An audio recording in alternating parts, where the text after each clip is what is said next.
ಎಲ್ರಿಗೂ ನಮಸ್ಕಾರ. ಮೊದಲು ಆ, ಈ ಒಂದು ಮುಹೂರ್ತದ ಸಮಾರಂಭಕ್ಕೆ ಬಂದಿರುವಂತ ವಿನೋದ್ಗೆ ನಾನು ಥ್ಯಾಂಕ್ಸ್ ಹೇಳ್ತೀನಿ. ಯಾಕಂದ್ರೆ ತುಂಬಾ ಶಾರ್ಟ್ ಪೀರಿಯಡ್ ಅಲ್ಲಿ ಕರೆದ್ರು ಅಂತಾನೂ ನನಗೆ ಗೊತ್ತು. ಆ, ಎಷ್ಟು ಲೇಟ್ ಆಗಿ ಕರೆದ್ರು ಅನ್ನೋದಲ್ಲ, ಯಾರು ಕರೆದ್ರು ಅನ್ನೋ ಕಾರಣಕ್ಕೋಸ್ಕರ ನೀವು ಇಲ್ಲಿದ್ದೀರಾ. ನಿಮಗೆ ಮೊದಲು ತುಂಬಾ ಥ್ಯಾಂಕ್ಸ್ ಹೇಳ್ತೀನಿ ವಿನೋದ್.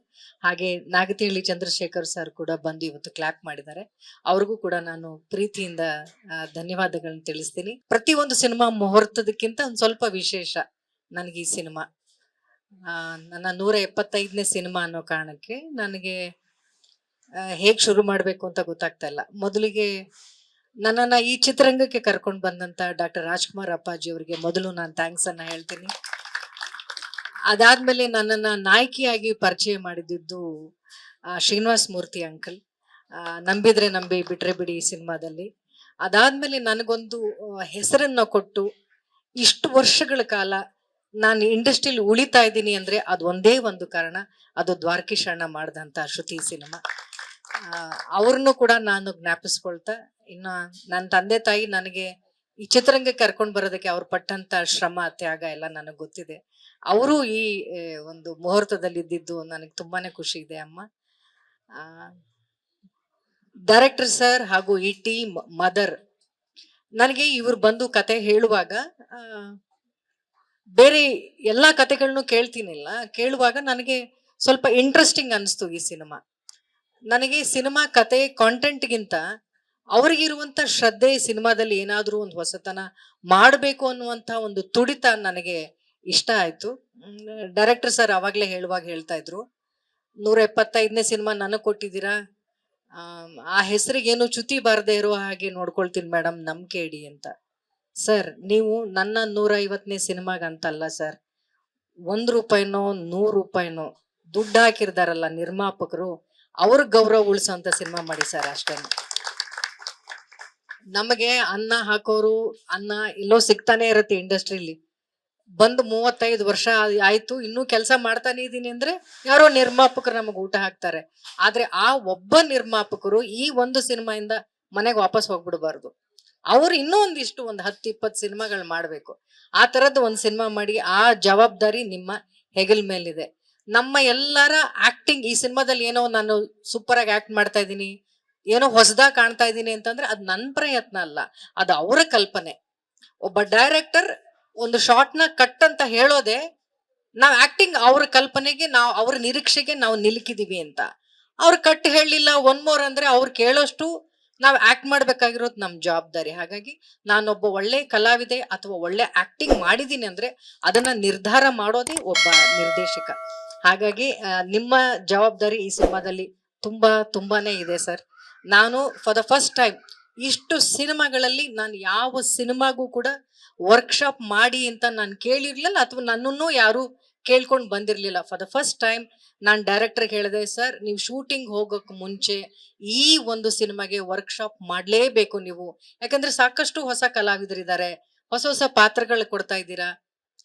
ಒಬ್ಬ ನಿರ್ಮಾಪಕನಿಗೆ ನಾವ್ ಎಷ್ಟು ಸಾಧ್ಯವೋ ಅಷ್ಟು ಹಾರ್ಡ್ ವರ್ಕ್ ನ ನಾವು ಶೂಟಿಂಗ್ ಹೋಗಕ್ ಮುಂಚೆ ಮಾಡೋಣ ಅಂತ ಕೇಳಿದೀನಿ. ಎಷ್ಟು ಸರಿ ನಾನು ಅವರು ಒಟ್ಟಿಗೆ ಕೂತ್ಕೊಂಡು ಸ್ಕ್ರಿಪ್ಟ್ ನ ಓದಿದೀವೋ ನಮಗ್ ಗೊತ್ತಿಲ್ಲ. ನಿಮ್ಮೆಲ್ಲರ ಸಹಕಾರ ಇರ್ಲಿ ಅಷ್ಟೇ. ಡೈರೆಕ್ಟ್ರು ಒಂದು ಒಳ್ಳೆ ಸಿನಿಮಾ ಮಾಡ್ಬೇಕು ಅನ್ನುವಂತ ಒಂದು ತುಡಿತದಲ್ಲಿದ್ದಾರೆ. ನಾನು ಅವ್ರಿಗೆ ಭರವಸೆ ಕೊಡೋದಿಷ್ಟೇ, ಇದುವರೆಗೂ ಕನ್ನಡ ಚಿತ್ರರಂಗದಲ್ಲಿ ಒಳ್ಳೆ ಸಿನಿಮಾ ಸೋತಿರುವಂತ ಇತಿಹಾಸ ತುಂಬಾ ಕಡಿಮೆ ಇದೆ ಸರ್. ನೀವು ಒಳ್ಳೆ ಸಿನಿಮಾ ಮಾಡಿದ್ರೆ ಖಂಡಿತವಾಗ್ಲೂ ಜನ ಬರ್ತಾರೆ, ಆಮೇಲೆ ಅದಕ್ಕೆ ತಾನಾಗೇ ಪ್ರಚಾರ ಮಾಡ್ಕೊಂಡ್ ಬಿಡುತ್ತೆ ಒಂದ್ ಸಿನಿಮಾ. ನೀವು ಒಂದ್ ಸಿನಿಮಾನ 2 ಗಂಟೆನೂ ತೋರಿಸ್ಬೇಕಾಗಿಲ್ಲ, ಒಂದ್ ಟೀಸರ್ ಅಲ್ಲಿ ಗೊತ್ತಾಗುತ್ತೆ ಸರ್ ಒಂದ್ ಸಿನಿಮಾ ಎಷ್ಟು ಚೆನ್ನಾಗಿದೆ ಚೆನ್ನಾಗಿಲ್ಲ, ಅಥವಾ ಜನ ನಮ್ ಥಿಯೇಟರ್ ಬರ್ತಾರಾ ಇಲ್ವಾ ಅನ್ನೋದು ಅಲ್ಲೇ ಗೊತ್ತಾಗ್ಬಿಡುತ್ತೆ. So it's hour hard work ಅನ್ನೋದನ್ನ ಮಾತ್ರ ನಾನು ನಂಬ್ಕೊಂಡಿದ್ದೀನಿ. ಅದ್ರ ಮೇಲೆ ಒಳ್ಳೆ ಸಮಯ ಸಿಕ್ಕೋದು, ಒಳ್ಳೆ ಥಿಯೇಟರ್ ಸಿಕ್ಕೋದು, ಆ ಕ್ಯಾರೆಕ್ಟರ್ ತಕ್ಕಂತೆ ಕಲಾವಿದರು ಸಿಗೋದು, ಅದೆಲ್ಲ ಒಂಥರ ಅದೃಷ್ಟ ತರ. ಅದು ನೀವ್ ಒಳ್ಳೆ ಕಲಾವಿದರ ತಂಡನ ಆರಿಸ್ಕೊಂಡಿದ್ದೀರಾ, ಒಳ್ಳೆ ನಿರ್ಮಾಪಕರು. ಪಾಪ ಇದುವರೆಗೂ ನಾವ್ ಒಂದು ಫೋಟೋ ಶೂಟ್ ಮಾಡಿದೀವಿ, ಅವ್ರನ್ನ ನಾವು ನೋಡ್ಲೇ ಇಲ್ಲ ಅಂದ್ರೆ ಅಷ್ಟು ನಂಬಿಕೆ ಇದೆ ಅವ್ರಿಗೆ ಡೈರೆಕ್ಟರ್ ಮೇಲೆ. ಅದನ್ನ ಇಡೀ ತಂಡ ಉಳಿಸ್ಕೊಳ್ಳುವಂತ ಜವಾಬ್ದಾರಿ ಇದೆ ಅಂತ ನಾನು ಹೇಳ್ತೀನಿ. ಹಾಗೆ ಹೇಳ್ತಾ ಈ ಒಂದು ಸಿನಿಮಾಗೆ ನಿಮ್ಮೆಲ್ಲರ ಸಪೋರ್ಟ್ ಇರ್ಲಿ. 175ನೇ ಸಿನಿಮಾ ಅಂತ ಎಷ್ಟು ಪ್ರೀತಿಯಿಂದ ಎಲ್ಲರೂ ನನ್ನನ್ನು ಹರಿಸ್ತಾ ಇದ್ದೀರಿ. ಇದಕ್ಕೆ ನಾನು ತುಂಬಾನೇ ಋಣಿಯಾಗಿದ್ದೀನಿ. ಖುಷಿ ಆಗುತ್ತೆ. ಎಲ್ಲರ ಮನೆ ಮಗಳು ಅನ್ನೋದಕ್ಕಿಂತ ಹೆಚ್ಚಾಗಿ ನಾನು ಇಂಡಸ್ಟ್ರಿಯಲ್ಲೇ ಬೆಳೆದಿದ್ದು. ನಾನು ಮನೆಯಲ್ಲಿ ನನ್ನ ಅಣ್ಣ ನನ್ನ ತಂಗಿ ಹೇಗೆ ಬೆಳೆದ್ರು ಅನ್ನೋದನ್ನೇ ನಾನು ನೋಡಲಿಲ್ಲ. ಅಷ್ಟು ನಾನು ಸಿನಿಮಾಗಳಲ್ಲಿ ನಾನು ತೊಡಗಿಸ್ಕೊಂಡಿದ್ದೆ. ನನ್ನ ಎಷ್ಟು ಬ್ಯುಸಿಯಾಗಿ ನಾನು ಕೆಲಸ ಮಾಡಿದೆ. ಇಂಡಸ್ಟ್ರಿಗೆ ಬಂದಾಗಲಿಲ್ಲ ಅಂದರೆ 1 ವರ್ಷ ನಂದು 13 ಸಿನಿಮಾ ರಿಲೀಸ್ ಆಗಿತ್ತು. ಅಂದರೆ ನಾನು ಇಂಡಸ್ಟ್ರಿಲಿ ಎಷ್ಟು ಬ್ಯುಸಿ ಆಗಿದ್ದೆ ಅಂತ ನಿಮಗೆ ಅರ್ಥ ಆಗ್ಬೋದು. ಮನೆ ಮಗಳಲ್ಲ, ನಾನು ಇಂಡಸ್ಟ್ರಿ ಮಗಳು. ನಾನು ಬೆಳೆದಿದ್ದೇ ಇಲ್ಲಿ.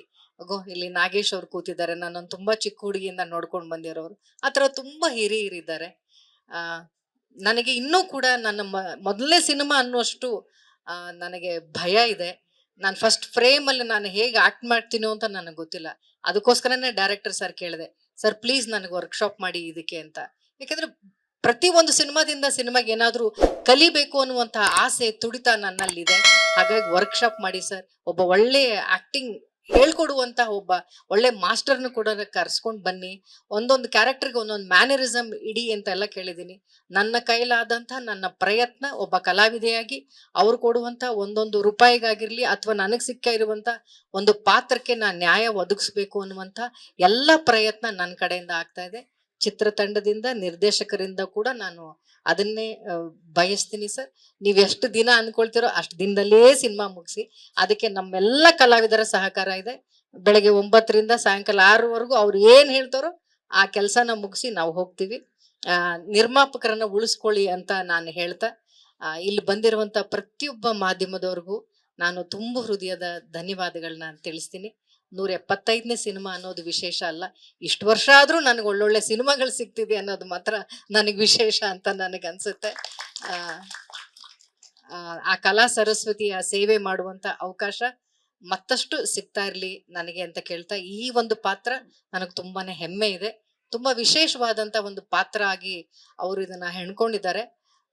ಇಲ್ಲಿ ನೋಡ್ತಾ ಇರೋ ಅಷ್ಟು ಸಾಫ್ಟಾಗಿ ಸಿನಿಮಾ ಇರೋದಿಲ್ಲ.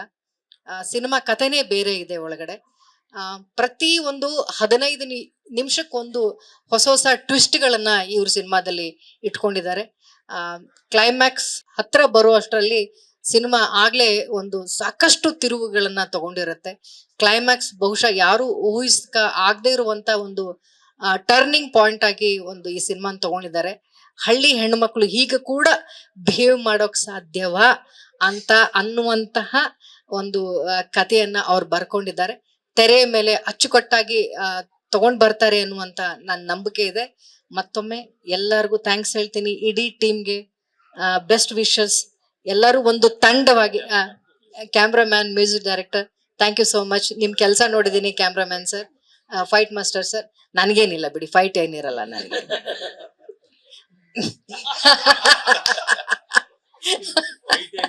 ಮಾದೇವ ಅಲ್ಲಿ ಸೀರೆ ಹಾಕೊಂಡು ಇಲ್ಲಿ ಗೊತ್ತಿರೋದು ನನಗೆ.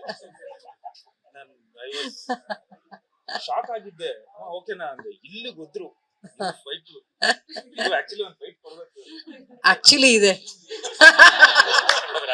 ಸುಮ್ಮನೆ ಹೇಳ್ಬಾರ್ದು ಅಂತ ಹೇಳಿರ್ಲಿಲ್ಲ. ಸೊ ತಂಡವಾಗಿ ಎಲ್ಲರೂ ಕೆಲಸ ಯಾರ್ದೋ ಈ ಸಿನಿಮಾ ಅನ್ನೋದು ಇಂಡಿವಿಜುವಲ್ ಆಗಿ ಯಾರೋ ಒಬ್ರದ್ದು ಸ್ಕೋರ್ ಆಗೋದಿಲ್ಲ. ಒಂದು ಟೀಮ್ ಗೆಲ್ಲಬೇಕು ಅಂದ್ರೆ ಪ್ರತಿಯೊಬ್ಬ ಬ್ಯಾಟ್ಸ್ಮನ್ ಚೆನ್ನಾಗಿ ಆಟ ಆಡ್ಲೇಬೇಕು. ಆವಾಗ ಮಾತ್ರ ಒಂದು ತಂಡ ಗೆಲ್ಲೋದಕ್ ಸಾಧ್ಯ. ಸೊ ಒಳ್ಳೆ ಬ್ಯಾಟ್ಸ್ಮನ್ಸ್ ಗಳೆಲ್ಲ ಇದ್ದಾರೆ ನಮ್ಮ ತಂಡದಲ್ಲಿ. ಸೊ ಈ ಸರಿ ಕಪ್ ನಮ್ದೆ ಅನ್ನೋ ತರ ನಾವು ಈ ತಂಡವಾಗಿ ನಾವೆಲ್ಲರೂ ಗೆಲ್ಲಬೇಕು ಅನ್ನೋ ಉತ್ಸಾಹದಲ್ಲಿದ್ದೀವಿ. ನಿಮ್ಮೆಲ್ಲರ ಹಾರೈಕೆ, ಸಪೋರ್ಟ್ ಸದಾ ಹೀಗೆ ಇರ್ಲಿ. ಇಡೀ ಚಿತ್ರರಂಗಕ್ಕೆ ನನಗೆ ಅವಕಾಶ ಕೊಟ್ಟಂತ ಪ್ರತಿಯೊಬ್ಬ ನಿರ್ದೇಶಕರಿಗೆ, ನಿರ್ಮಾಪಕರಿಗೆ, ನನ್ನ ಜೊತೆ ಕೆಲಸ ಮಾಡಿದಂತ ಪ್ರತಿಯೊಬ್ಬ ಕಲಾವಿದರಿಗೆ, ದೊಡ್ಡ ದೊಡ್ಡ ಕಲಾವಿದರಿಗೆ ಎಲ್ಲರಿಗೂ ನಾನು ತುಂಬಾ ಋಣಿಯಾಗಿದ್ದೀನಿ ಅಂತ ಕೇಳ್ಕೊಳ್ತೀನಿ. Thank you so much. Thank you. Latest ಹಾಗೂ ಇಂಟ್ರೆಸ್ಟಿಂಗ್ ಸುದ್ದಿಗಳಿಗಾಗಿ ಬಾಸ್ ಟಿವಿ ಕನ್ನಡ ಚಾನೆಲ್ನ ಸಬ್ಸ್ಕ್ರೈಬ್ ಮಾಡಿ. ಹಾಗೆಯೇ ಬೆಲ್ ಐಕಾನ್ ಪ್ರೆಸ್ ಮಾಡಿ. ಇದರ ಜೊತೆಗೆ ಫೇಸ್ಬುಕ್, ಇನ್ಸ್ಟಾಗ್ರಾಮ್, ಎಕ್ಸ್ ನಲ್ಲೂ ಮಿಸ್ ಮಾಡದೆ ಫಾಲೋ ಮಾಡಿ.